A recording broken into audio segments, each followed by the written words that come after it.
On se trouve maintenant au pied de la tour Porte. À l'origine, c'était l'entrée du quartier des chanoines. Il était obligatoire de passer par là, car il n'y avait pas les marches qui existent actuellement. Au XIe siècle, les chanoines décident de faire élever cette tour, mais seulement le rez-de-chaussée et le premier étage. La porte est précédée d'un porche muni de colonnes. Le premier étage renferme une chapelle, la chapelle Saint-Michel. Il faut rappeler que Saint-Michel est le saint qui protège tous les lieux en hauteur. Au XIIe siècle, cette tour est surélevée d'un étage, jusqu'au petit personnage qui est penché vers nous. C'est l'endroit où se trouvent désormais les cloches. Au XIVe siècle, pendant la guerre de Cent Ans, période où il faut concrètement se défendre, on a élevé le dernier étage polygonal, avec des archères et des merlons surmontés d'une petite tour de garde. La tour ne renferme aucun mobilier ou structure utilitaire, mais on y trouve les cloches, au nombre de 4, qui datent de 1876. Les cloches précédentes ont été retirées pendant la Révolution pour être fondues.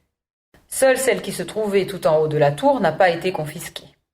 Elle fut plus tard cédée à la ville, qui l'installa dans l'ancienne tour de l'enceinte de la ville, la tour de Florès, devenue ensuite la tour de l'horloge, et qui depuis sonne les heures et les demi-heures. Comme on manquait de place, l'enceinte qui se trouvait de part et d'autre de la tour a été déplacée en avant. Vous voyez donc sur votre gauche le reste de l'enceinte avec des corbeaux qui soutenaient le chemin de ronde. Ce déplacement de l'enceinte a permis d'étendre les constructions, en particulier au-dessus de la rue du Château. Au début de la création du chapitre, les chanoines vivaient en communauté, mais ensuite leur règle a permis qu'ils possèdent des maisons particulières. Ils se réunissaient pour les prières, comme les moines, seconder l'évêque, préparer les cérémonies, s'occuper des pauvres. Ils étaient chargés de l'enseignement.